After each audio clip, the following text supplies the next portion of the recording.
এই তোমাদের এই নলেজ দিয়ে তোমাদের ক্লাস 11 বা ক্লাস 12 এর নলেজ দিয়ে তোমরা জেনারেলি তোমরা ব্যাখ্যা করতে পারবে না। সেখানে তোমাদের যেটা কেমিস্ট্রি অনার্সে যেগুলো পড়ানো হয় সেখানে তোমরা সেই নলেজ দিয়ে তোমরা ব্যাখ্যা করতে পারবে। হ্যালো এভরিওয়ান, সবাইকে কনসেপ্ট চেজার্সে ওয়েলকাম। আমি তোমাদের সুপ্রকাশ দা এবং আজকে আমরা পিরিয়ডিক প্রপার্টিজের থার্ড লেকচারটা দেখবো। আগের দিন মানে আমাদের সেকেন্ড লেকচারে আমরা দেখেছিলাম যে অ্যাটমিক রেডিয়াস, এটা আমাদের প্রথম পিরিয়ডিক প্রপার্টি অ্যাটমিক রেডিয়াই বা অ্যাটমিক রেডিয়াস আমরা দেখেছিলাম।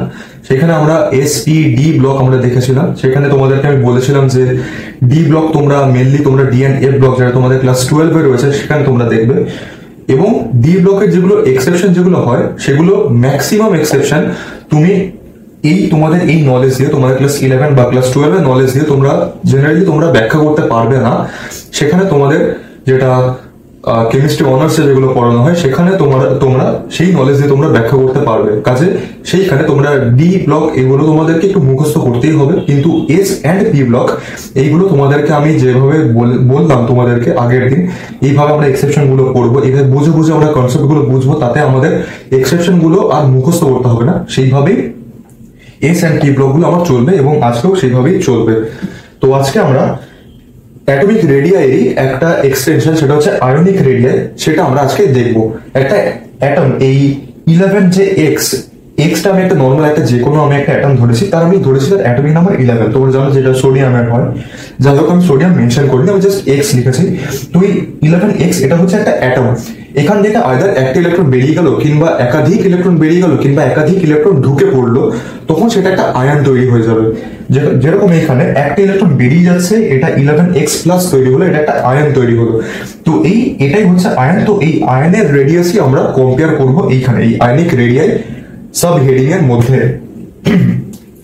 তো যেটা এখানে আমি লিখেছি যে তোমরা অ্যাটমিক স্ট্রাকচার তোমাদেরকে এটা পড়িয়েছিলাম, সেখান থেকে তোমরা খুব ভালোভাবে জানবে যে 11x যেটা, সেখানে আমাদের নাম্বার অফ ইলেকট্রনস এবং নাম্বার অফ প্রোটনস সেম, আর সেটাই আর ওই প্রোটনস আর ইলেকট্রনের নাম্বারটা যেটা সেটা হচ্ছে 11, কারণ 11ই হচ্ছে আমার যেটা অ্যাটমিক নাম্বার, এবং অ্যাটমিক নাম্বারটাই আমার একটা অ্যাটমের ক্ষেত্রে অ্যাটমিক নাম্বারটাই আমার মাস বলছি নাম্বার অফ ইলেকট্রনস এবং নাম্বার অফ প্রোটনস এর সঙ্গে সমান হয়। তো 11ই হয়ে গেল এই অ্যাটমের আমার যেটা নাম্বার অফ ইলেকট্রন এবং নাম্বার অফ প্রোটন 11। এখান থেকে যখন একটা ইলেকট্রন বেরিয়ে যাচ্ছে মাইনাস ই মাইনাস আমি লিখেছি ই মাইনাস, একটা ইলেকট্রন বেরিয়ে গেল। একটা ইলেকট্রন যখনই বেরোলো তখন আমার 11x এর মাথায় একটা প্লাস এলো, শুধু প্লাস লেখা মানে +1। এখানে একটা বেরোলো তাই এখানে +1, 1 ইউনিট চার্জ বাড়লো। চার্জ কি করে বাড়লো? কারণ এইখানে আমাদের নাম্বার অফ প্রোটনের কোনো কম বেশি হয়নি। নাম্বার অফ প্রোটন 11 ছিল আগেও, 11 রইলো পরেও, কিন্তু নাম্বার অফ ইলেকট্রন আমার যেহেতু একটা বেরিয়ে গেছে, ওর জন্য এখানে নাম্বার অফ ইলেকট্রন আমার 10 হয়ে গেল। তো 11টা আমার প্রোটন রয়েছে, 10টা ইলেকট্রন রয়েছে, তো আমার প্রোটনের সংখ্যা 1 বেশি, তো ওর জন্য এর পাওয়ারটা মানে এর চার্জ যেটা সেটাও 1 ইউনিটেরই চার্জ হবে, একটা পজিটিভ ইউনিটের চার্জ হবে। কারণ আমরা জানি যে প্রোটনকে আমরা পজিটিভ ধরি, ইলেকট্রনকে আমরা নেগেটিভ ধরি, ওর জন্য আমার এটা পজিটিভ এলো। তো এখানে যে স্টেটমেন্টটা লিখেছি পাশে সেটা হচ্ছে in 11x plus as number of protons are more, they attract 10 electron more powerfully। বেশি শক্তিশালী ভাবে এই 11খানা ইলেকট্রন মানে 11খানা প্রোটন এই 11খানা প্রোটন 10টা ইলেকট্রনকে আরো বেশি শক্তিশালী ভাবে ওরা টানবে, কারণ প্রোটন সংখ্যায় বেশি ইলেকট্রন সংখ্যায় কম, ওর জন্য ন্যাচারালি যে প্রোটন গুলো আরো বেশি পাওয়ারফুলি আরো বেশি স্ট্রংলি ইলেকট্রন গুলোকে টানবে বা টেনে ধরে রাখবে, যার কারণে therefore the size reduces, যার কারণে একটা যে আয়নের যেটা সাইজ হয় সেটা জেনারেল থাকার কথা যে অ্যাটমের সাইজ যেরকম ছিল তার থেকে ছোট হয়ে যায়, তার থেকে রিডিউস হয়ে যায়। মানে একটা নর্মাল 11x এর অ্যাটম যদি এরকম সাইজের হয়, তো তাহলে আফটার মানে যদি এরকম সাইজের হয়, তাহলে আফটার এই একটা ইলেকট্রন যখন কমে গেল তখন সাইজটা ছোট হয়ে গেল, এরকম হয়ে গেল, সাইজটা ছোট হয়ে গেল। তো এটাই হচ্ছে লজিক, যে কারণ প্রোটনের সংখ্যা বেশি ইলেকট্রনের সংখ্যা কম, ওর জন্য ওরা আরো বেশি ভাবে টেনে ধরে রাখতে পারছে নিজের মধ্যেই। এবার পরের কেসটা সেখানে হচ্ছে 11x, এখানে একটা ইলেকট্রন ঢুকলো প্লাস ই মাইনাস লিখেছি, একটা ইলেকট্রন ঢুকলো, তো তাহলে আমার যেটা চার্জ গেল আমার আয়নে সেটা হচ্ছে 11x মাইনাস। একটা ইলেকট্রন বাড়ছে মানে মাইনাস চার্জ বাড়ছে, ইলেকট্রন কমছে মানে পজিটিভ চার্জ বাড়ছে। তো এখানে আমার number of protons is equals to number of electrons, সেটা হচ্ছে 11। Number of proton is equals to number of electron, সেটা হচ্ছে 11। আর এখানে হচ্ছে নাম্বার অফ ইলেকট্রন আমার বেড়ে গেল, এক বেড়ে গেল, এখানে 11 ছিল এখানে 12 হয়ে গেল, আর নাম্বার অফ প্রোটনস আমার 11ই রইল, নাম্বার অফ প্রোটনস আমার চেঞ্জ হয় না। তো এটার জন্য আমি লিখেছি in x minus as number of electron increases, number of electron বেড়ে যাচ্ছে, 11 proton, 11p মানে 11 proton cannot attract 12 electron, 11টা proton 12টা ইলেকট্রনকে সেইভাবে অ্যাট্রাক্ট করতে পারছে না। এখানে যেরকম নাম্বার অফ প্রোটনস আমার বেশি ছিল, নাম্বার অফ ইলেকট্রনস কম ছিল, এখানে আমার নাম্বার অফ ইলেকট্রন বেড়ে যাচ্ছে, নাম্বার অফ প্রোটন কমে যাচ্ছে। তো যার কারণে ও পাওয়ারফুলি বা স্ট্রংলি ও সবকটা ইলেকট্রনকে ও অ্যাট্রাক্ট করতে পারছে না, যার ফলে দেয়ারফর সাইজ ইনক্রিজেস, যার ফলে সাইজটা বেড়ে যাচ্ছে। যত ইলেকট্রন অ্যাড হতে থাকবে, যত আমার এটা ন্যাচারালিও যত আমার ইলেকট্রন ঢুকতে থাকবে, তত আমার আরো নতুন নতুন অরবিট বা নতুন নতুন শেল খুলতে থাকবে, যত নতুন নতুন শেল খুলবে তত যে আমার অ্যাটমের সাইজ বা আয়নের সাইজ সেটা আস্তে আস্তে এক্সপ্যান্ড করবে। আর যখন বেরিয়ে যাচ্ছে তখন এক একটা শেল কমে যাচ্ছে, তখন ইলেকট্রনটা রিডিউস হয়ে যাচ্ছে সাইজে। তো এটাই হচ্ছে লজিক। তো এইখানে যেটা আমি দেখেছিলাম যে প্রথম কেসটা যখন আমার যে ইলেকট্রনগুলো যখন কমে যাচ্ছে, যখন প্রোটন বেড়ে যাচ্ছে, সেই ক্ষেত্রে আমি দেখেছিলাম যে যদি শুধু অ্যাটমটা হয়, যদি শুধু অ্যাটম হয় তার সাইজ বড়, সব থেকে বড়।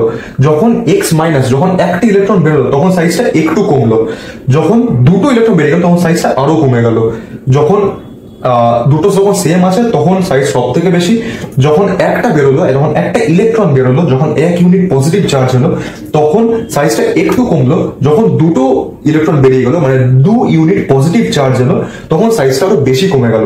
ওর জন্য x2 প্লাসের সাইজ সব থেকে কম, x প্লাসের সাইজ তারপরে কম, এবং শুধু যেটা x সেটার সাইজ সব থেকে বেশি। এবার যদি x3 প্লাস আসতো তো তাহলে সেটা এর থেকেও ছোট হতো, x2 প্লাসের থেকেও ছোট হতো সাইজে। আর এটার ক্ষেত্রে ঠিক উল্টো, যেটা আমার শুধু x ছিল সেটার সাইজ সব থেকে কম হবে, যখন x মাইনাস 1 ইউনিট যখন নেগেটিভ চার্জ যখন এলো তখন সাইজটা x এর থেকে বাড়লো, যখন 2 ইউনিট নেগেটিভ চার্জ হলো তখন x মাইনাসের থেকে সাইজটা আরো বেড়ে গেল।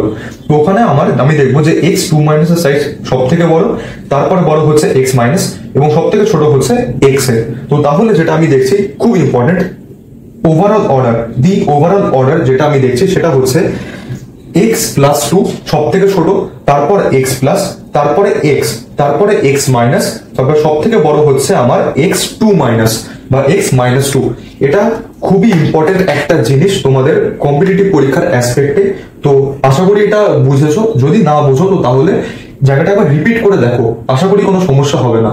এবং আমি তোমাদের রিপ্লাই দেখেছিলাম যেখানে তোমরা বলছো যে বোর্ডের লেখাগুলো তোমাদের ছোট মনে হচ্ছে, বোঝা যাচ্ছে না, তো আমি তোমাদেরকে এটাই সাজেস্ট করবো যে দুটো কাজ তোমরা করতে পারো। একটা হচ্ছে তোমরা রেজলিউশনটা বাড়িয়ে তোমরা একটু জুম করে দেখতে পারো, বা তোমরা জুম করে দেখলে মানে স্ক্রিনে তোমরা যদি জুম করে এখন দেখো তো তাহলে তোমাদের কোনো অসুবিধা হবে না লেখাগুলো বুঝতে। আর একটা কাজ তোমরা করতে পারো, এখন যেটা আমি পড়াচ্ছি তোমরা ভালো করে বুঝে নাও ব্যাপারটা, আমি তো তোমাদেরকে পিডিএফ নোটস দেবো, তোমরা নোটস থেকে তোমরা নোট ডাউন করে নিও। তো দুটো তোমাদের কাছে অপশন রয়েছে, তোমরা যেটা তোমাদের বেশি সুবিধা মনে হয় তোমরা সেটাই করো। তো এটা তোমরা নোট করে নাও এখন।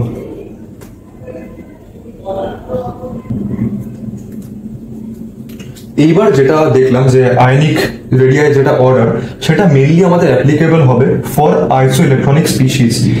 এবার আইসো ইলেকট্রনিক স্পিসিস কি সেটা তোমরা যারা আমার অ্যাটমিক স্ট্রাকচারের লেকচারগুলো দেখেছো তারা ভালোভাবেই জানবে। এখানে তোমরা যদি দেখো যে এখানে প্রত্যেকটা যে আমার আয়ন যেটা আমি নিয়েছি, এখানে কার্বন 4 মাইনাস, কার্বনের আমার যেটা অ্যাটমিক নাম্বার সেটা আমার 6 হয়। তো 4 মাইনাস মানে 6 প্লাস 4, যখন মাইনাস থাকবে তখন প্লাস হবে, যখন প্লাস থাকবে তখন মাইনাস হবে, মাইনাস থাকলে প্লাস হয়। তো তাহলে আমি করবো 6 প্লাস 4, তাহলে আমার হয়েছে 10, যেটা মানে হচ্ছে আমার নিয়নের মতো এর কনফিগারেশন হয়ে গেল। N3 মাইনাস নাইট্রোজেনের আমার যেটা অ্যাটমিক নাম্বার সেটা হচ্ছে 7, তো 7 3 মাইনাস আছে মানে 7 প্লাস 3 মানে সেখানে আমার 10 হয়ে যাচ্ছে। অক্সিজেন 2 মাইনাস 8 প্লাস 2 এটাও 10 হয়ে গেল। এটা আমার 9, ফ্লোরিন 9, তো 9 প্লাস 1 শুধু মাইনাস আছে মানে মাইনাস 1, তো তার মানে প্লাস 1, 9 প্লাস 1 মানে 10। সোডিয়াম প্লাস মানে সোডিয়াম 11 মাইনাস 1 মানে আমার হয়ে গেল 10। ম্যাগনেসিয়াম প্লাস 2 মানে সেই একই ভাবে আমার 12 মানে যেটা আমার 12 হয় ম্যাগনেসিয়াম, 12 মাইনাস 2 মানে 10, মানে সবগুলোই আমার আইসো ইলেকট্রনিক হচ্ছে, সবগুলোরই নাম্বার অফ ইলেকট্রনস আমার সেম হচ্ছে যেটা হচ্ছে 10। 10 নিয়নের মতো কনফিগারেশন। তো তাহলে এটার ক্ষেত্রে আমার ionic radii order for this isoelectronic species সেটা হচ্ছে আমার C4 আমি তোমাদেরকে দেখালাম যে যখন মাইনাসের দিকে যত যাবে, যত মাইনাস পাওয়ার বাড়বে তত সাইজটা বাড়বে। তো C4 ওর জন্য সব থেকে বেশি, তারপর N3 তারপরে O2 তারপরে F তারপরে সোডিয়াম প্লাস, সব থেকে ছোট হচ্ছে ম্যাগনেসিয়াম 2+, কারণ এটা পজিটিভে সব থেকে বড়, ওর জন্য সাইজ সব থেকে ছোট। পজিটিভে সব থেকে বড় মানে ওর কাছ থেকে 2টো ইলেকট্রন বেরিয়ে গেছে, যার জন্য ওর 12টা প্রোটন 10টা ইলেকট্রনকে আরো ভালোভাবে টেনে ভেতরে ঢোকাচ্ছে। আর এটার ক্ষেত্রে 4টি ইলেকট্রন আরো বেশি অ্যাড হয়ে গেছে, প্রোটন 6টা রয়েছে, 10খানা ইলেকট্রন রয়েছে, ওর জন্য প্রোটনগুলো ইলেকট্রনকে কোনোভাবে কন্ট্রোল করতে পারছে না, নিজের মধ্যে টানতে পারছে, নিজের কাছে টানতে পারছে না, ওর জন্য ওদের সাইজটা C4 এর সাইজ সব থেকে বড়। তো এটা তোমরা খাতায় নোট করে নাও। এবার একটা কোশ্চেন এনেছি এই আইসোইলেকট্রনিক স্পিসিস এর আমার আয়নিক রেডিয়াই নিয়ে, সেটা হচ্ছে the ionic radii of lithium plus, beryllium 2+, boron 3+ follows the order. এখানে অপশন ছিল, আমি অপশনগুলো লিখিনি, তোমরা নিজেরা এটা করো। এবার তোমাদের এটা করতে হয়তো মনে হতে পারে যে এত সোজা কোশ্চেন কেন করাচ্ছি।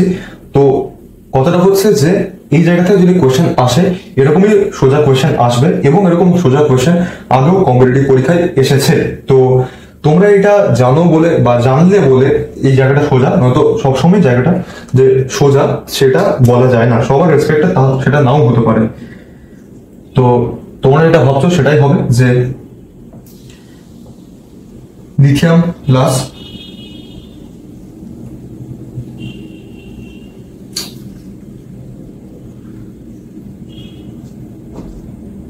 বেরিলিয়াম 2+ আর বোরন 3+। এবার বোরন 3+ 3টে ইলেকট্রন বেরিয়ে গেছে, 3খানা ইলেকট্রন বেরিয়ে গেছে। তো ওর কাছে যেটা প্রোটনের সংখ্যা বেশি আছে, ওর জন্য ও আরো ভালোভাবে ও ইলেকট্রন গুলোকে ও টানতে পারবে, ওর জন্য এর সাইজ সব থেকে ছোট হয়ে যাবে, তারপর এটা, তারপর এটা, Li Be2+ Be3+, এটাই আমার অর্ডার হবে। তো খাতায় তোমরা কোশ্চেনটা লিখে নিও। আরো কিছু কোশ্চেন দেখা যাক এই জায়গা থেকে, বা আজকের টপিক কিংবা আগের দিনের টপিক দুটো মিলিয়ে কিছু কোশ্চেন দেখি। এবার দেখা যাক পরের কোশ্চেন। এই কোশ্চেন আমাকে বলছে in which of the following pairs both the species are isoelectronic. দুটো স্পিসিসই আইসোইলেকট্রনিক হতে হবে, but the first one is larger in size than the second. The first one is larger in size than the second মানে প্রথম আয়নটাকে দ্বিতীয় আয়নের থেকে সাইজে বড় হতে হবে। তো তাহলে এবার দেখা যাক এটা ব্যাপারটা কি দাঁড়ায়। এখানে প্রথমে আমাকে দেখতে হবে যে আইসোইলেকট্রনিক স্পিসিস হচ্ছে কি না, সেটা দেখার জন্য আমাকে তাহলে দেখি যে কোনগুলো আমার আইসোইলেকট্রনিক স্পিসিস হচ্ছে। এটা আমার ক্লোরিন দিয়েছে, তো তাহলে 17+1 এটা আমার 18 হয়ে যাচ্ছে। দ্বিতীয়টা আমাকে সালফার দিয়েছে, তো সালফার আমার এখানে 16, সালফারের জন্য আমার 16, তো তাহলে 16+2 এটাও আমার 18ই হয়ে যাচ্ছে। তো তাহলে এই দুটো আমার আইসোইলেকট্রনিক স্পিসিস তো হলো, কিন্তু এখানে তোমরা অনেকেই হয়তো আইসোইলেকট্রনিক স্পিসিস দেখে এটা হয়তো মার্ক করে দেবে, কিন্তু তা নয়। পরেও একটা কোয়েশ্চেন দিয়েছে, but the first one is larger in size than the second. প্রথমটাকে সাইজে বড় হতে হবে। তো এখানে Cl- কি সাইজে বড়? আমি তোমাদেরকে আগেই বললাম যে আয়ন যখন দেখবো তখন X-2 সাইজে বড় হবে X- এর থেকে। তো তাহলে এখানে X-2 এটা পরে আছে, কিন্তু এই X- টা আগে আছে, কিন্তু আমাকে কোয়েশ্চেনে বলেছে প্রথমটাকে সাইজে বড় হতে হবে। তো তাহলে এটা আমার হচ্ছে না, প্রথমটা আমার হচ্ছে না। দ্বিতীয়তে F- Mg+, F- মানে 10, Mg+ মানে 11। তো তাহলে এরা দুজন আইসোইলেকট্রনিক স্পিসিসই হচ্ছে না, তো এটাও কাটা। তারপরে F- Na+, F- মানে 9+1 10, আর 11 - 1 মানে 10ই হচ্ছে। এবং তোমরা যদি দেখো X- এর সাইজ বড় হয়, তারপরে আসবে আমার X+। তো সেইভাবে দেখতে গেলে এটা আমাকে পুরো ঠিক অর্ডারে দিয়েছে। প্রথমটা the first one is larger in size, প্রথমটার সাইজ বড়, সেকেন্ডটার সাইজ ছোট। তো তাহলে আমার অপশন সি টা কারেক্ট হচ্ছে। তারপরে Na+, F- এটার উল্টো, তো উল্টোটা হবে না আমার, আইসোইলেকট্রনিক স্পিসিস হলো, কারণ সোডিয়ামের সাইজটা বড়। তো আশা করি এই কোশ্চেনটা বোঝা গেছে, খাতায় এটা নোট করে নাও। এরকম এরকম কোশ্চেন তোমরা কম্পিটিটিভ পরীক্ষায় দেখতে পারবে যেখানে মোর দ্যান ওয়ান কোশ্চেন একটা কোশ্চেন দেওয়া থাকবে। অনেকে তাড়াহুড়োর বসে এই প্রথম অপশনটা যখনই দেখবে যে আইসোলেটরি স্পিসিস, হয়তো প্রথম অপশনটাই মার্ক করে দিয়ে চলে আসবে। তো দেখে শুনে করতে হবে, তো তোমরা এটা নোট করে নাও খাতায়। এবার পরের question, the correct order of increasing atomic radius of elements carbon, oxygen, sulphur, selenium. তো এদের কারেক্ট অর্ডার আমাকে বলতে বলেছে। এরকম কোয়েশ্চেন তোমরা যে কোনো পরীক্ষা দেবে, তোমরা বোর্ডস বলো বা যে কোনো কম্পিটিটিভ পরীক্ষা বলো, এরকম টাইপের কোয়েশ্চেন যে কোনো এক্সামিনারের খুবই ফেভারিট টাইপের কোয়েশ্চেন হয়। একটা কোয়েশ্চেন পেপারে এরকম কোয়েশ্চেন পাওয়ার চান্স মোর দেন 80% তুমি বলতে পারো। তো এরকম কোয়েশ্চেন মোটামুটি আসেই। তো যদি অর্ডারটা দেখা যায়, তো তোমরা জানো যে hydrogen, helium, lithium, beryllium, boron, carbon, nitrogen, oxygen. মানে যদি আমি লিখতে হয়, এখানে কার্বন আসবে, কার্বন। নাইট্রোজেনটা আমার যেহেতু এখানে কোথাও নেই, আমি নাইট্রোজেন লিখছি না, তারপর আমি অক্সিজেন লিখলাম। এইবার অক্সিজেন, সালফার, সেলেনিয়াম। তোমরা জানো যে অক্সিজেন, সালফার, সেলেনিয়াম এগুলো আমার অক্সিজেন ফ্যামিলির মধ্যেই পড়ে। তো এগুলো অক্সিজেনের নিচে আসবে। তোমাদেরকে আমি বলেছি যে নর্মালি এভাবে মনে রাখতে যে oxygen, sulphur, selenium, tellurium, polonium. Oxygen, sulphur, selenium, tellurium, polonium পরপর থরলি মনে থেকে যাওয়া উচিত। আর বাকিগুলো তোমাদেরকে নেমোনিক্স দিয়েছিলাম। যাই হোক, তো তোমরা জানো যে তোমাদেরকে আমি বলেছিলাম শুধু একমাত্র অ্যাটমিক রেডিয়াসের জন্যই তোমরা অর্ডারটা মনে রাখবে। বাকিগুলো অ্যাটমিক রেডিয়াসটা যখন আমি উল্টে দেবো তখনই তোমরা অর্ডারটা, মানে অ্যাটমিক রেডিয়াসটা যদি আমি উল্টে দিই তাহলে সেই অর্ডারটা আমার চলে আসবে। আজকে তোমরা দেখতে পারো যখন আমি আয়নাইজেশন এনথালপি যখন আমি পড়াবো, তো আমার যেটা অ্যাটমিক রেডিয়াস যেটা ছিল তোমাদেরকে মনে রাখতে বলেছিলাম, বাঁ দিক থেকে ডান দিক যখন আমি যাচ্ছি, লেফট টু রাইট যখন আমি যাচ্ছি, তখন আমার রেডিয়াসটা কমে। যখন আমি উপর থেকে নিচে যাচ্ছি তখন আমার রেডিয়াসটা বাড়ে। বাঁ দিক থেকে ডান দিক কমে, ওপর থেকে নিচে রেডিয়াস বাড়ে। তো আমাকে অ্যাটমিক রেডিয়াস অর্ডারটা লিখতে বলেছে। তাহলে সেই ক্ষেত্রে আমার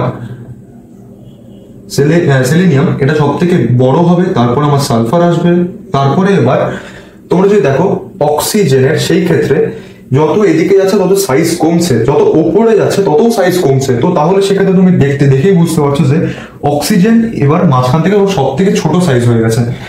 কারণ যত উপরে যাচ্ছে ও উপরে রয়েছে, ওর জন্য সাইজ কম, এবং ও আরো ডান দিকে রয়েছে, ওর জন্য ওর সাইজ কম অ্যাজ কম্পেয়ার টু কার্বন। তো তাহলে আগে কার্বন আসবে, তারপর আমার অক্সিজেন আসবে। এটা আমার অর্ডার হবে। এসি, তারপর এস, তারপর সি, তারপর ও। এটা আমার অর্ডার হয়ে যাবে। আশা করি বোঝা গেছে। তোমরা এটা খাতায় নোট করে নাও।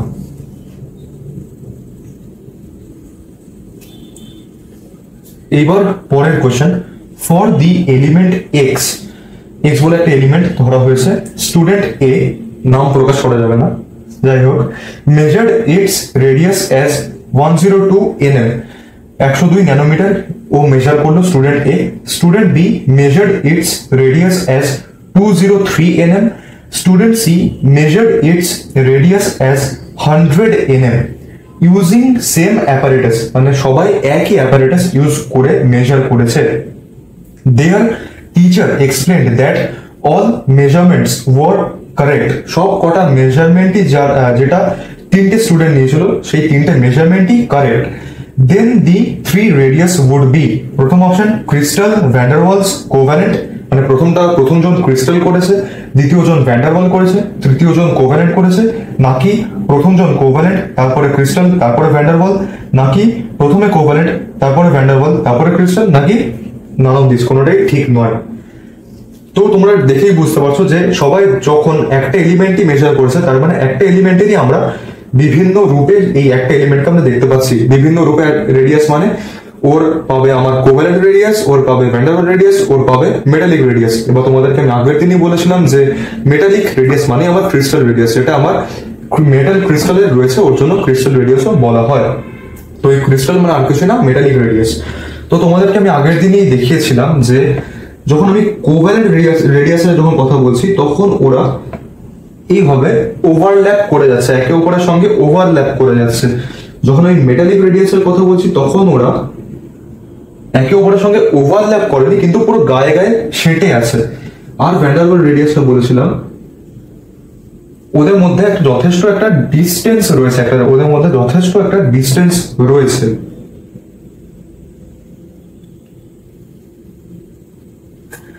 তো এটা দেখেই তোমরা বুঝতে পারছো যে এই দুটো নিউক্লিয়াসের মধ্যে যেটা ডিস্টেন্স হবে, নিশ্চয়ই এই দুটো নিউক্লিয়াসের মধ্যে যেটা ডিস্টেন্স রয়েছে এটা বেশি হবে, আর এই দুটোর মধ্যে যেটা ডিস্টেন্স সেটা আরো বেশি হবে।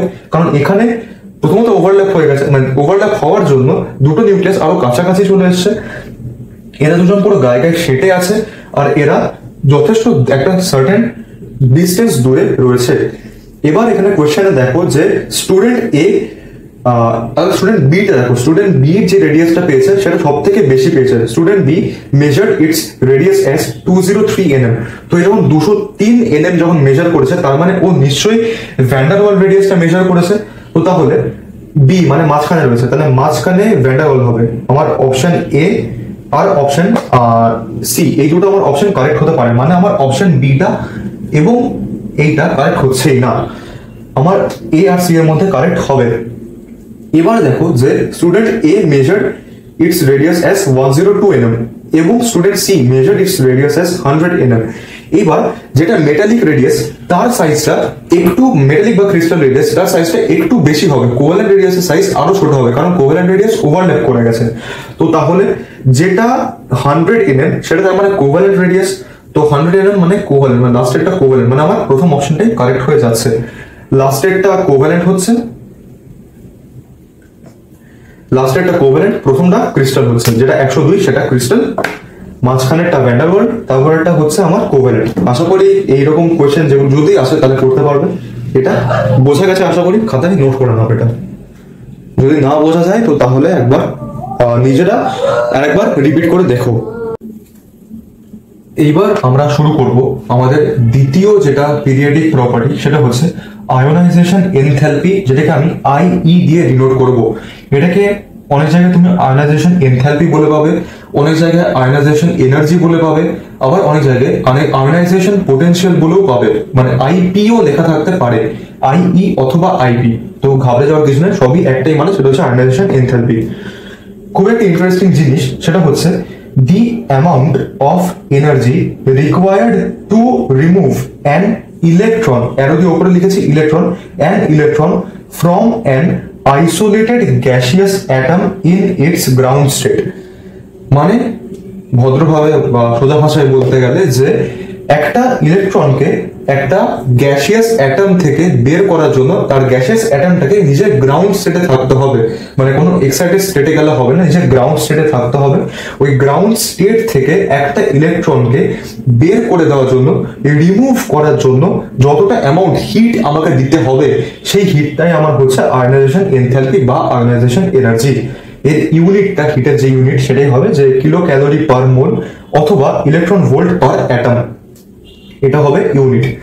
আমি সেটা এখানে ডিনোট করি, মানে আমি দেখিয়েছি এখানে যে একটা অ্যাটম ধরো এ রয়েছে, এ বলে একটা অ্যাটম রয়েছে, নিচে গ্যাসিয়াস স্টেটে রয়েছে, একটা সার্টেন আয়োনাইজেশন এনার্জি তুমি দিলে ততটাই আয়োনাইজেশন এনার্জি যাতে করে ওর থেকে একটা ইলেকট্রন বেরিয়ে গেল।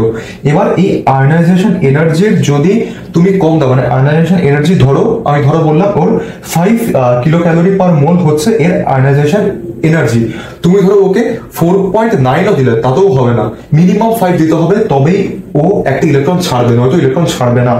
তো অতটা ও হিট পেলো, তখন ও এ প্লাস হয়ে গেল, মানে একটা ইলেকট্রন ছেড়ে দিল, ও পজিটিভ হয়ে গেল, এ প্লাস গ্যাসিয়াস স্টেটে রইলো, প্লাস একটা ইলেকট্রন বেরিয়ে গেল। তো এখানে যে ডেল্টা এইচ যেটা আমার চেঞ্জ ইন এনথ্যালপি, সেটা আমার পজিটিভ। পজিটিভ কেন? তার কারণ পজিটিভ মানে হচ্ছে এন্ডোথার্মিক, মানে হিট ঢোকাবে, হিট অ্যাবজর্ব করবে, এক্সোথার্মিক মানে হিট রিলিজ করবে, হিট ছেড়ে দেবে। ফর এনি নিউট্রাল অ্যাটম, যে কোনো নিউট্রাল অ্যাটমের জন্য ionization energy is always positive. যেটা আয়োনাইজেশন এনার্জি, যেটা আমার চেঞ্জ ইন এনথ্যালপি, সেটা আমার সবসময় পজিটিভ হয়, that is endothermic in nature. মানে মোদ্দা কথা বলতে গেলে যে একটা অ্যাটম থেকে ইলেকট্রন বের করার জন্য তোমাকে হিট দিতে হবে, তবেই ও ইলেকট্রন ছাড়বে। মানে ও হিট পাবে তারপর ইলেকট্রন ছাড়বে। মানে এমন নয় যে ওর থেকে হিট তুমি দিচ্ছ না বা ওর থেকে হিট রিলিজ হচ্ছে তখন ইলেকট্রন বার করবে, এমন নয়। হিট পাবে তারপর ইলেকট্রন ছাড়বে। এটাই হচ্ছে ইন্ট্রোডাকশন টু আয়নাইজেশন এনথালপি। এবং আয়নাইজেশন এনথালপিটা কি জিনিস সেটা বললাম, তোমরা এটা নোট করে নাও। তারপরে কোন কোন ফ্যাক্টর আয়নাইজেশন এনথালপিকে বা আয়নাইজেশন এনথালপিকে ওরা কি বলবো, ওরা কোন কোন ফ্যাক্টর এফেক্ট করবে সেটা এরপরে দেখছি। এবার পরের টপিক যেটা হচ্ছে ফ্যাক্টরস এফেক্টিং আয়নাইজেশন এনথালপি। কি কি ফ্যাক্টর আয়নাইজেশন এনথালপিকে এফেক্ট করে? প্রথমে বা যেটাই আমার ইম্পর্টেন্ট আমি বলবো, জেড এফেক্টিভের সঙ্গে আয়নাইজেশন এনথালপি বা ionisation energy directly proportional. Z effective যদি বাড়ে আয়নাইজেশন এনথালপিও বাড়বে। তাহলে আমি বলতে পারি যে জেড এফেক্টিভ যখন বাড়ছে তখন আমার অ্যাটমিক রেডিয়াসটা কমছে, আবার তখন আবার আমার আয়নাইজেশন যে এনথালপি সেটা আবার বাড়ছে।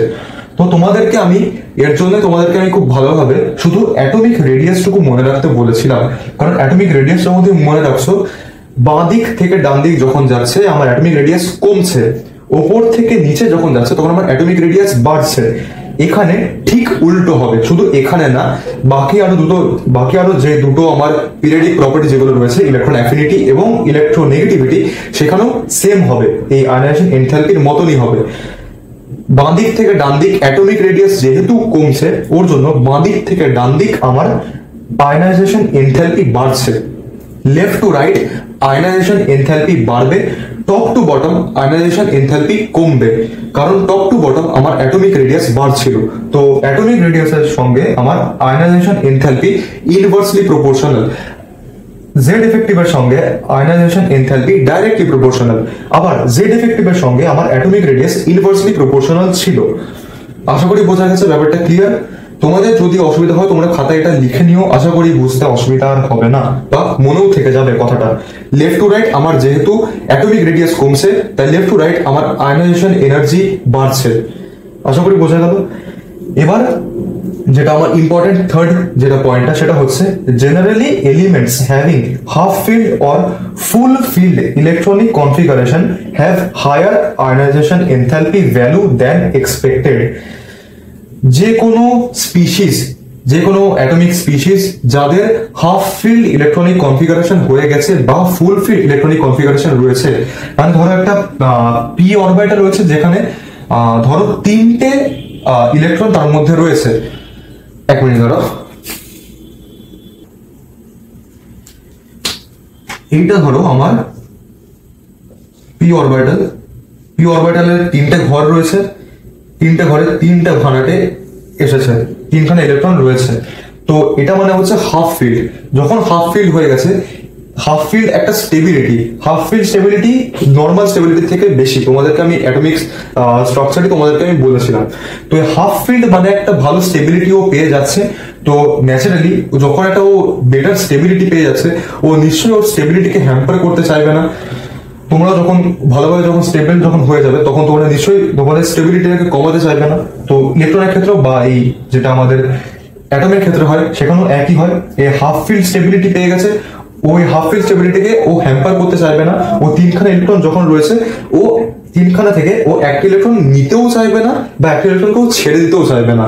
মানে ও এখানে ও একটা ইলেকট্রন ও নিতেও চাইবে না বা এই একটা ইলেকট্রনকে ও ছেড়ে দিতেও চাইবে না। ছাড়ানোর জন্য বা দেওয়ার জন্য অনেক বেশি অ্যামাউন্ট অফ হিট ওকে দিতে হবে। মানে ব্যাপার হচ্ছে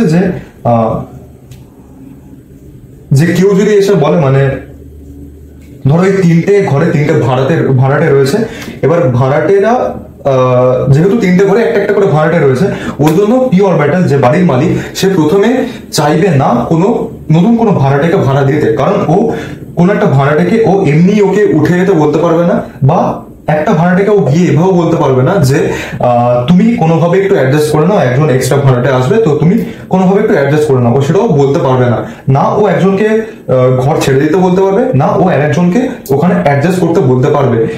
কিন্তু একটা ইলেকট্রন সে যদি আসে, সে যদি বলে আমি অনেক বেশি টাকা তোমাকে দেবো, তো তখন এই পি অরবিটাল ভাববে যে যেহেতু অনেক বেশি টাকা দিচ্ছে, তো তাহলে একবার গিয়ে বলেই দেখি যে যদি অ্যাডজাস্ট করতে পারে, তখন ও অ্যালাউ করবে একটা ইলেকট্রন, তখন ইলেকট্রনটাকে পি অরবিটাল অ্যালাউ করবে যে তুমি চলে এসো এইখানে।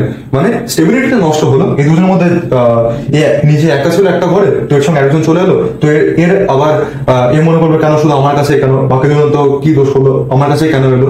তো এই দুজনের মধ্যে আবার একটু মনোমালিন্য হতেই পারে, তো মানে স্টেবিলিটি নষ্ট হয়ে গেল। মানে বাকি যখন তিনজন একে একে যখন ছিল, তখন সবার নিজের মধ্যে খুব ভালো বন্ধুত্ব ছিল, কারণ এখন যখন দেখছে যে শুধু আমার কাছেই এসছে, ও বাকিদেরকে হিংসা করবে যে ওরা একা একা রয়েছে, আমার সঙ্গে দুজন রয়েছে, তো কেন সেটা কেন হবে। তো তাহলে সেক্ষেত্রে এর বাকি দুজনের সঙ্গে ওর কোনো মনোমালিন্য হতেই পারে, তো তাহলে সেক্ষেত্রে স্টেবিলিটি কমে গেল। যখন একটা একটা করেছিল তখন স্টেবিলিটি বেশি ছিল। তো এটাই হচ্ছে হাফ ফিল্ড। আর যখন ফুল ফিল্ড হবে তখনও একই, যে যখন সবগুলো ফিল্ড হয়ে গেল, তো তখনও ও একটা হায়ার স্টেবিলিটিতে রয়েছে, তো সেখান থেকেও ও ইলেকট্রন ও না নিতে চাইবে না ছাড়তে চাইবে। মানে এখানে যদি সবগুলো যদি ফিল্ড থাকে, তাহলে তখনও কোনো ইলেকট্রন নিতেও চাইবে না, কোনো ইলেকট্রন ও দিতেও চাইবে না। মানে যদি একটা ইলেকট্রন নিতে হয়, তো তাহলে ওকে আবার একটা নতুন অরবিটাল একটা পাশে খুলতে হবে, মানে তখন বাড়ির মালিককে একটা পুরো নতুন একটা বাড়ি তৈরি করতে হবে ইলেকট্রনকে অ্যাডজাস্ট করার জন্য। বা একটা ইলেকট্রনকে ও এমনিতে গিয়েও বলতেও, মানে একজন ভাড়াটাকে গিয়েও এমনিতেও বলতেও পারবে না যে তুমি এখান থেকে উঠে যাও, তোমাকে থাকলে আর চলবে না। তো এটাই হচ্ছে থার্ড পয়েন্টটা। আর এই থার্ড পয়েন্টের উপর অনেক এক্সেপশন দাঁড়িয়ে আছে, যেগুলো তোমাদের বুঝতে অসুবিধা হয় বা তোমরা মুখস্থ করো, বা এখন আর মুখস্থ করতে হবে না। এর উপরে অনেক এক্সেপশন তোমরা এমনিতেই তোমরা বুঝতে পারবে, তো তোমরা একটা খাতায় নোট করে নাও। আশা করি বোঝা গেছে এই এক্সপ্লেনেশনটা যেটা আমি বললাম, খাতায় নোট করে নাও এটা। এইবার এস অ্যান্ড পি ব্লকের জন্য আমি দেখব। For S and P block আমি আবার পিরিয়ডিক টেবিলের প্রথম তিনটে পিরিয়ড আমি লিখেছি, 18টা গ্রুপ, মাঝখানে ডি ব্লকগুলোকে বাদ দিয়েছি। তো তোমরা পিরিয়ডিক টেবিল খাতায় একটা পাশে একটা খুলে রাখো, বা এখান থেকেও তোমরা দেখতে পারো। এইখানে আমি expected order for second period আমি লিখেছি, expected order for second period, দ্বিতীয় পিরিয়ডের জন্য যেটা আমার এক্সপেক্টেড অর্ডার, যেটা আমার নর্মালি যে অর্ডারটা আমার হওয়া উচিত ছিল সেই অর্ডারটা। Lithium, beryllium, boron, carbon, nitrogen, oxygen, fluorine, neon, পরপর লিখলাম। নিয়ন সব থেকে বেশি, তারপর ফ্লোরিন, তারপর অক্সিজেন, তারপর নাইট্রোজেন, তারপর কার্বন, তারপর বোরন, তারপর বেরিলিয়াম, তারপর লিথিয়াম। তার কারণ জেড এফেক্টিভ বাঁ দিক থেকে ডান দিক বাড়ছে, আমার অ্যাটমিক রেডিয়াস বাঁ দিক থেকে ডান দিক কমছে। যেহেতু অ্যাটমিক রেডিয়াস বাঁ দিক থেকে ডান দিক কমছে, ওর জন্য আমার আয়নাইজেশন এনথালপি বাঁ দিক থেকে ডান দিক বাড়ছে। মানে যত ডান দিকে যাব তত বাড়বে, যত ডান দিকে যাচ্ছে তত বাড়ছে বাঁ দিকের থেকে। তো তাহলে এটা আমার হওয়া উচিত ছিল, কিন্তু যেটা আমার অ্যাকচুয়াল অর্ডার বা যেটাই এক্সেপশন, সেটা হচ্ছে প্রথমে এনআই যেমন ছিল তেমন আছে, তারপরে বোরন চলে আসবে, তারপরে বেরিলিয়াম যাবে। বোরন আগে আসবে, বেরিলিয়াম পরে যাবে, তারপর কার্বন, অক্সিজেন, নাইট্রোজেন। এবার এখানে অক্সিজেন আগে আসবে, নাইট্রোজেন পরে যাবে। নর্মালি নাইট্রোজেন আগে আসা উচিত ছিল, কিন্তু অক্সিজেন আগে চলে আসবে, নাইট্রোজেন তারপরে যাবে, তারপরে আমার ফ্লোরিন আসবে, তারপরে আমার নিয়ন আসবে। এইবার আয়নাইজেশন এনার্জি কার বেশি লাগবে কার কম লাগবে সেটা তোমাদেরকে আমি ওই যে প্রথমে যেটা আমি ডেফিনেশন, যেটা আমি ইন্ট্রোডাকশন, যেখানে যে পেজে আমি বললাম, সেটা তোমরা যদি ভালো করে বুঝে থাকো, তো তাহলে যেখান থেকে ইলেকট্রনটা বের করা যত সহজ হবে, তার আয়নাইজেশন এনার্জি তত কম হবে। আশা করি ব্যাপারটা বুঝেছো। যেখান থেকে ইলেকট্রন বের আমি যত ভালোভাবে করতে পারবো, তার আয়নাইজেশন এনথালপি তত কম হবে। তোমরা যদি লিথিয়াম দেখো, লিথিয়ামের আমার 3খানা ইলেকট্রন। লিথিয়াম, এবার শুধু লিথিয়াম না, যে কোনো এলিমেন্টই চায় ওদের কাছাকাছি যেটা যেটা ইনার গ্যাস, তার মতো কনফিগারেশন পেতে। মানে ধরো তোমাকে বলা হয়েছে যে পুকুর থেকে জল আনতে, তো তুমি তোমার বাড়ি থেকে 2 কিলোমিটার দূরে একটা পুকুর আছে 10 কিলোমিটার দূরে, তুমি নিশ্চয়ই 10 কিলোমিটার যাবে না জল আনতে, তুমি নিশ্চয়ই 2 কিলোমিটারে যাবে। তো এখানে লিথিয়ামের ব্যাপারটাও তাই। লিথিয়ামের সব থেকে কাছে রয়েছে হিলিয়াম, এবং নিয়নও যদি দেখা যায়, তাহলে নিয়নও তারপরে সব থেকে কাছে রয়েছে, সব থেকে কাছে রয়েছে হিলিয়াম। তো তাহলে ও অফকোর্স ও হিলিয়ামের মতো হতে চাইবে। হিলিয়ামের মতো হতে গেলে ওর দুটো ইলেকট্রন দরকার, মানে ও ইজিলি ও একটা ইলেকট্রন ও ছেড়ে দিতে রাজি আছে, মানে একটা ইলেকট্রন ছেড়ে দিয়ে ও একটা মোর স্টেবল কনফিগারেশন, হিলিয়ামের মতো কনফিগারেশন, ইনার্ট গ্যাসের মতো কনফিগারেশন ও পেতে চাইবে।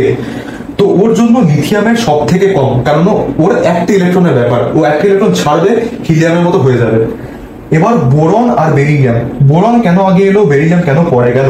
তোমরা যদি বোরন আর বেরিলিয়ামে তোমরা যদি কনফিগারেশন দুটো যদি দেখো, যদি ইলেকট্রনিক কনফিগারেশন যদি তুমি দেখো, তো তাহলে বোরনের ইলেকট্রনিক কনফিগারেশন তুমি দেখতে পাবে 1s2 2s2 2p1, আর বেরিলিয়ামের 1s2 2s2, এখানে চারটে 2 2 4 হয়ে গেছে, আর বোরনের 2 2 4 1 5। এখানে ধরো বোরন একটা ঘরের মালিক, বেরিলিয়াম একটা ঘরের মালিক। বেরিলিয়ামের কাছে দুটো ঘরে 2 2 4 খানা ভাড়াটে রয়েছে, কোনো অসুবিধা নেই। বোরনের কাছেও 4টে ভাড়াটে ছিল, কিন্তু একজন ভাড়াটে কোত্থেকে ঘুরে এসে জুড়ে বসলো, সে বসে বললো যে আমি অনেক বেশি টাকা দেবো, আমাকে ঘর দিতে হবে। তো তখন বোরন ভাবলো তাহলে একটা ইলেকট্রনকে, ওর একটা ভাড়াটেকে ও একটা নতুন বাড়ি বানিয়ে দেবে। ও একটা নতুন বাড়ি বানালো এই 2p অরবিটালটা, ও 2p অরবিটালটা বানালো, এখানে একটা ইলেকট্রনকে ও অ্যাডজাস্ট করলো। তো তোমরা যদি দেখো যে এখানে 1s2 2s2, এখানে 2s2 তেই শেষ হয়ে যাচ্ছে, এখানে s অরবিটালটা কিন্তু ফুল ফিল। আমি জানি যে s অরবিটালে একটাই ঘর হয় এবং একটা ঘরে দুটো ইলেকট্রন থাকতে পারবে, তো দুটো ইলেকট্রন আছে মানে ফুল ফিল্ড s অরবিটাল। ফুল ফিল্ড s অরবিটাল মানেই হচ্ছে বেশি স্টেবল, তোমাদেরকে আমি আগেই দিলাম ওই থার্ড পয়েন্টটা, ফুলফিল্ড মানে বেশি স্টেবল। তো যেহেতু ফুলফিল্ড অরবিটাল বেশি স্টেবল, ও নিজের স্টেবিলিটিকে হ্যাম্পার করতে চাইবে না, ওর জন্য বেরিলিয়াম পরে চলে গেল। আর বোরন ভাবলো যে এই একটা ভাড়াটে যদি ওর যাবৎকালে, মানে যতদিন ও আছে ততদিনে ও যদি কোনো একটা যদি ও ভুল কাজ করে, তো তাহলে ওকে ভাড়া থেকে ও উঠিয়ে দেবে। তো তাহলে মানে সেটাও অ্যাকচুয়ালি লস হবে, কিন্তু তাও মানে এভাবে তুমি মনে রাখতে পারো যে যদি কোনো একটা ও ভুল করে, ওর যাবৎকালে যতদিন ও আছে, ও যদি একটা ভুল করে, তো তাহলেই ওকে ওই বাড়ি থেকে বের করে দেবেন। ও সেই বোরন ঘর মালিক সেটারই অপেক্ষায় রয়েছে। তো ওর জন্য বোরনের যেটা আমার আয়নাইজেশন এনার্জি সেটা কম, কারণ বোরনকে যদি তুমি একটু হিট দাও তাহলে ও একটা ইলেকট্রনকে ও ইজিলি ছেড়ে দেবে, কিন্তু বেরিলিয়ামের যেহেতু ফুলফিল্ড কনফিগারেশন, ওর জন্য ও চট করে ছাড়বে না। তারপর কার্বন গেল, তারপর চলে এলো আমার নাইট্রোজেন এবং অক্সিজেন। এখানেও সেই একই আমার ইলেকট্রনিক কনফিগারেশন থেকে আমি ব্যাখ্যা দিতে পারবো। নাইট্রোজেনের যদি ইলেকট্রনিক কনফিগারেশন দেখো তুমি পাবে 1s2 2s2 2p3। অক্সিজেন যদি দেখো 1s2 2s2 2p4। আমার নাইট্রোজেন 7, অক্সিজেন 8। যদি তুমি নাইট্রোজেনকে দেখো 2p3 দিয়ে দেখা দাও হাফ ফিল্ড কনফিগারেশন, কেউ কাউকে হিংসা করবে না। তো ও যেহেতু হাফ ফিল্ড হচ্ছে, স্টেবিলিটি বেশি থাকছে, কেউ কাউকে হিংসা করছে না। ওই তিনজন ভাড়াটের মধ্যে খুব ভালো মিল রয়েছে, ওদের মধ্যে খুব ওরা ভালোভাবে সবাই একসঙ্গে মিলেমিশে আছে, তো কোনো অসুবিধা নেই ওর জন্য। ওদের আয়নাইজেশন এনার্জি যেটা সেটা ওদের বেশি, ওদেরকে মানে ওদের মধ্যে বন্ধুত্বটা ভাঙার জন্য, ওদের মধ্যে ফ্রেন্ডশিপটা ভাঙার জন্য, বন্ধুত্বটা ভাঙার জন্য কোনো একজনকে, একটা থার্ড পার্টিকে অনেক বেশি পরিশ্রম করতে হবে, অনেক বেশি কান ভাঙাতে হবে, তবেই ওদের মধ্যে দূরত্বটা বাড়বে, নয়তো ওদের মধ্যে দূরত্ব বাড়বে না। কিন্তু এইখানে যখনই 2p4 চলে এলো, একটা ইলেকট্রন বেশি চলে এলো, তখন ওই একজন যে ওর সঙ্গে যে অন্য একটা ভাড়াটের সঙ্গে যে ঘর শেয়ার করছে, সেভাবে শুধু আমি কি দোষ করলাম যে আমার কাছে এসে জুটলো, বাকি দুজন তো ফাঁকা রয়েছে, তো সেখানেও যেতে পারতো। তো সেই হিংসা হবে, সেখান থেকে ওদের মধ্যে মনোমালিন্য হবে এবং সেখান থেকে ওদের মধ্যে দূরত্ব বাড়বে। তো এখানে অক্সিজেনকে তুমি যদি কম হিট দাও তাহলেই ও একটা ইলেকট্রন ছেড়ে দেবে, নাইট্রোজেনকে বেশি হিট দিতে হবে একটা ইলেকট্রন ছাড়ার জন্য। আশা করি বোঝা গেছে, এক্সেপশনগুলো আশা করি খুব ভালোভাবে বোঝা গেছে। যদি না বোঝা যায় আবার জায়গাটা রিপিট করে দেখো, আশা করি বুঝতে পারবে। তোমরা একটা খাতায় নোট করে নাও।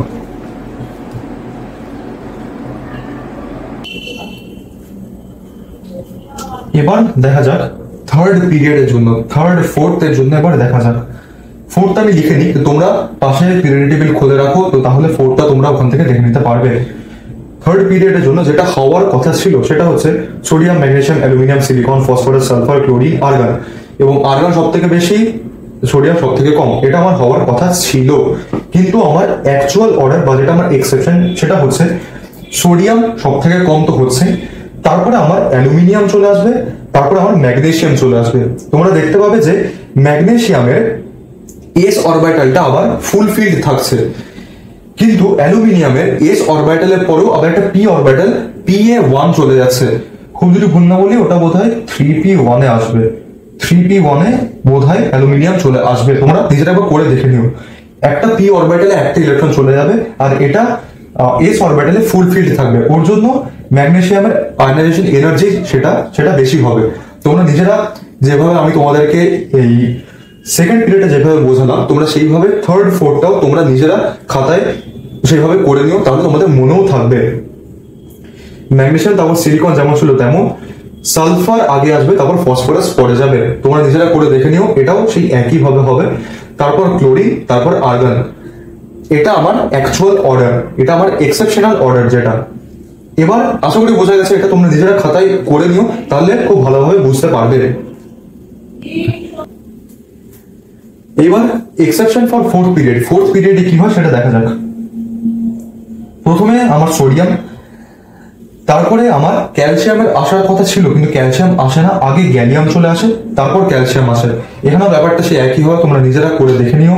এটা তোমাদের হোমওয়ার্ক দিলাম, তোমরা নিজেরা খাতায় কেন হচ্ছে, এক্সেপশন গুলো কেন হচ্ছে, এই ব্যাখ্যাটা তোমরা নিজেরা খাতায় করে নিও, তাহলে তোমাদের আরো ব্যাপারটা ভালোভাবে বুঝতেও আরো সুবিধা হবে। প্রথমে গ্যালিয়াম, তারপরে ক্যালসিয়াম, জার্মেনিয়াম যেমন ছিল তেমনই হবে, তারপর সেলেনিয়াম, তারপর আর্সেনিক, আর্সেনিক পরে যাবে, সেলেনিয়াম আগে আসবে, তারপর ব্রোমিন, তারপর ক্রিপ্টন। এটা আমার অ্যাকচুয়াল বা যেটা exceptional order for fourth period. তারপর একটা স্টেটমেন্ট লিখেছি, in fifth and sixth period, fifth এবং সিক্সথ পিরিয়ডের জন্য নো এক্সেপশন, কোনো এক্সেপশন হয় না। ফিফথ আর সিক্সথ পিরিয়ডের জন্য আয়নাইজেশন এনথালপির কোনো এক্সেপশন হয় না, মানে আমার যেটাই এক্সপেক্টেড অর্ডার সেটাই আমার অ্যাকচুয়াল অর্ডার। যদি আমি এক্সাম্পল দেখি, রুবিডিয়াম, তারপর এসআর স্ট্রনশিয়াম, ঠিক নাম তো ভুলে যাচ্ছি, যাই হোক, রুবিডিয়াম দিয়ে এসআর দিয়ে ইন্ডিয়াম আসবে, তারপর টিন, অ্যান্টিমনি, টেলুরিয়াম, তারপর আয়োডিন, তারপরে আমার জেনন। এটাই আমার যেটা এক্সপেক্টেড অর্ডার, যেটা হওয়ার কথা ছিল সেটাই হচ্ছে, কোনো এক্সেপশন হয় না ফিফথ এবং সিক্সথ পিরিয়ডের জন্য। তো আশা করি এটা বোঝা গেছে, খাতায় নোট করে নাও এই জিনিসটা। এতক্ষণ আমরা আয়নাইজেশন এনথালপি আমরা পিরিয়ড ওয়াইজ দেখলাম, এবার দেখব গ্রুপ ওয়াইজ। তোমাদেরকে আমি ওই যেটা অ্যাটমিক রেডিয়াস সেটা পড়ানোর সময়তেও বলেছিলাম যে গ্রুপ 13টা খুব ভালো করে, ওটা সব থেকে গন্ডগোলের গ্রুপ। এখানেও সেই একই, যেটা নর্মাল, যেটা down the group ionisation energy decreases, ionization energy decreases as z effective decreases। z effective যেহেতু ডিক্রিজ করে তাই আয়নাইজেশন এনার্জি বা এনথালপি সেটাও ডিক্রিজ করে, এন্ড অ্যাটমিক রেডিয়াস বাড়ে। অ্যাটমিক রেডিয়াস উপর থেকে নিচে বাড়ে, আয়নাইজেশন এনথালপি উপর থেকে নিচে তাই কমবে, কারণ z effective উপর থেকে নিচে কমে। এক্সেপশন আমার গ্রুপ 13। এক্সপেক্টেড অর্ডার যেটা গ্রুপ 13 এর, সেটা নর্মালি এই অর্ডারটা হওয়া উচিত, boron, aluminium, gallium, indium, thallium, কিন্তু এই অর্ডার আমার হয় না। যেটা আমার অ্যাকচুয়াল অর্ডার হয় সেটা হয় প্রথমে বোরন যেরকম ছিল সেরকমই থাকে, বোরনের পর চলে আসে আমার থ্যালিয়াম, পুরো লাস্টেরটা চলে এলো সেকেন্ডে, মানে ওর এতটাই ওর আয়নাইজেশন এনার্জির ভ্যালু ওর বেশি হয়ে যায়। তারপর আমার গ্যালিয়াম, তারপর অ্যালুমিনিয়াম, সব থেকে কম, সব থেকে লাস্টে থাকে আমার ইন্ডিয়াম। ইন্ডিয়াম কিন্তু লাস্টের দিকে ছিল কিন্তু সেকেন্ড লাস্টে ছিল, থ্যালিয়াম লাস্টে ছিল, থ্যালিয়াম চলে এলো সেকেন্ডে, আর ইন্ডিয়াম পুরো লাস্টে চলে গেল। এবং সেকেন্ডে ছিল আমার অ্যালুমিনিয়াম, কিন্তু অ্যালুমিনিয়াম চলে এলো সেকেন্ড লাস্টে। তো এটা কেন হচ্ছে সেটা দেখা যাবে। অ্যালুমিনিয়ামকে যদি আমি দেখি, অ্যালুমিনিয়ামের আমার প্রথমে নিয়নের মতো কনফিগারেশন, তারপরে 3s2 3p1। যদি আমি গ্যালিয়াম দেখি, অ্যালুমিনিয়াম আর গ্যালিয়াম, তুমি দুটো করে তুমি কম্পেয়ার করো, অ্যালুমিনিয়াম, গ্যালিয়াম, ইন্ডিয়াম, থ্যালিয়াম।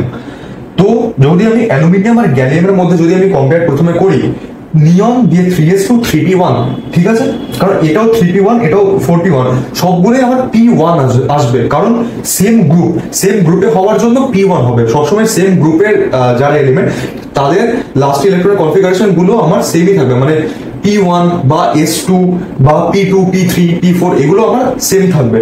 তো যেহেতু সেম গ্রুপ ওর জন্য লাস্ট এগুলো সেম, কাজে তুমি ওই হাফ ফিল্ড ইলেকট্রনের কনফিগারেশন নাকি ফুল ফিল্ড কনফিগারেশন তুমি সেই দিয়ে এটা ব্যাখ্যা করতে পারবে না। তাহলে এখানে আমার ব্যাখ্যা কিভাবে হবে, এটা আমার 3s2 3p1।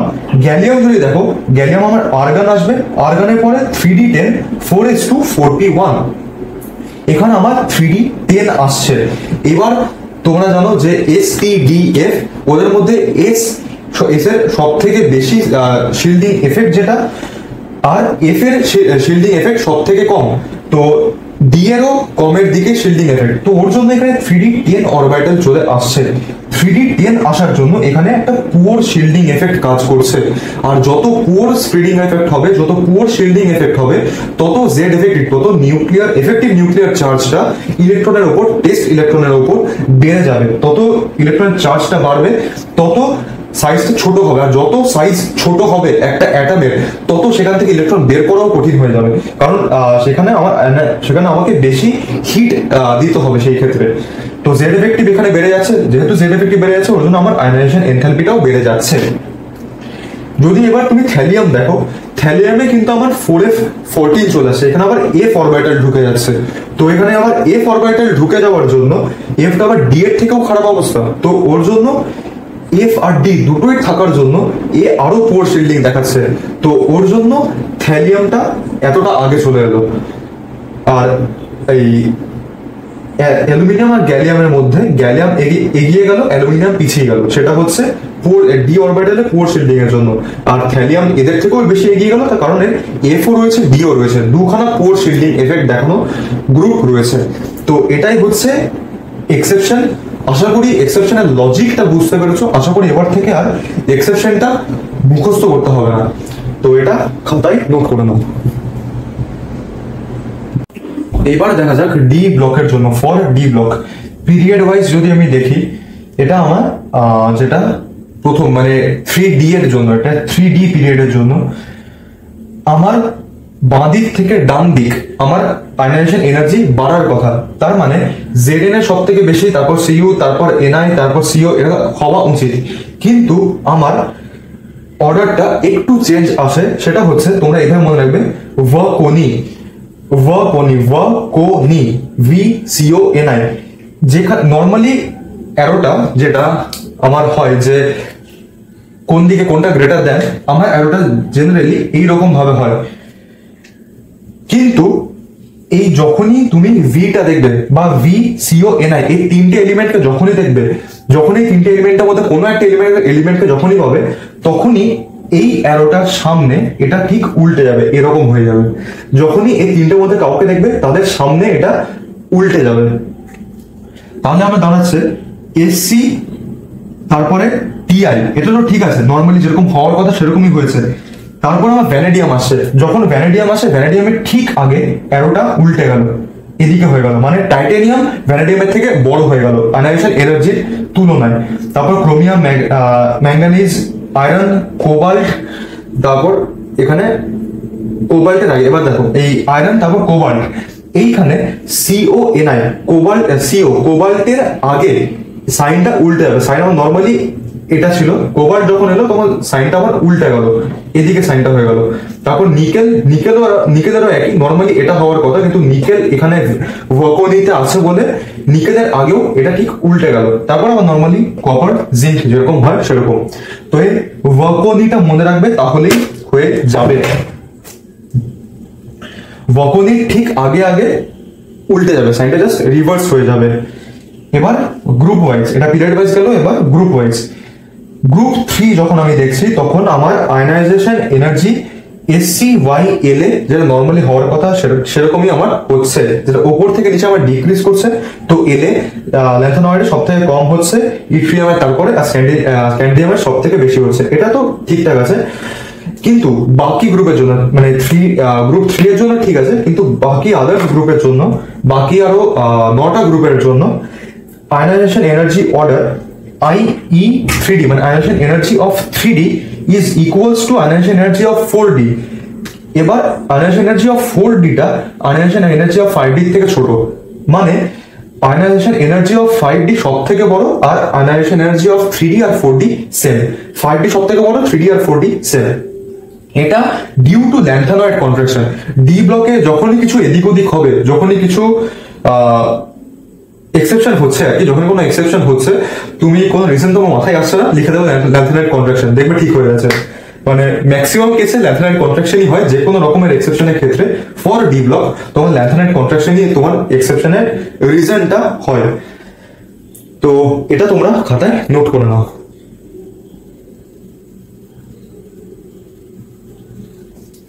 তো আজকের লেকচার এই অবধি রাখছি। পরের দিন ইলেকট্রন গেন এনথালপিটা দেখবো বা ইলেকট্রন অ্যাফিনিটি দেখবো, এবং তার সঙ্গে ইলেকট্রন নেগেটিভিটিও যদি সময় থাকে তাহলে কুড়িয়ে দেবো। তো আজকে এই অবধিই থাক, তোমরা এটাকে ভালো করে দেখে এসো। এই পিরিয়ডিক টেবিল যখন শেষ হবে তখন আমি তোমাদেরকে ডিপিপি দেবো সেখান থেকে, এবং ওর মাঝখানে আমি কিছু কোয়েশ্চেন এদিক ওদিক করে আমি দেবো তোমাদেরকে ক্লাসের মধ্যেই। তো সেখানেও তোমাদের কিছু লাভ হতে পারে, কোয়েশ্চেন অন্যরকম জায়গা থেকে মিলিয়েই আমি দেবো। আর ডিপিপি তোমরা ফাইনালি পরে পাবে, ওখানে অনেকগুলো কোয়েশ্চেন একটা ডিপিপি আমি রেডি করে দেবো তোমাদেরকে। এবং তোমাদেরকে যেটা আমি বললাম যে যাদের প্রবলেম হচ্ছে বোর্ডে কি লেখা সেটা দেখার জন্য, তাদের দুটো সলিউশন তোমাদের জন্য। আইদার তোমরা স্ক্রিনটা জুম করে দেখো, তোমরা ইউটিউবের স্ক্রিনটা জুম করে দেখো, তাহলে তোমরা বুঝতে পারবে কি লিখেছি, তাহলে স্ক্রিনটা ভালোভাবে দেখতে পাবে।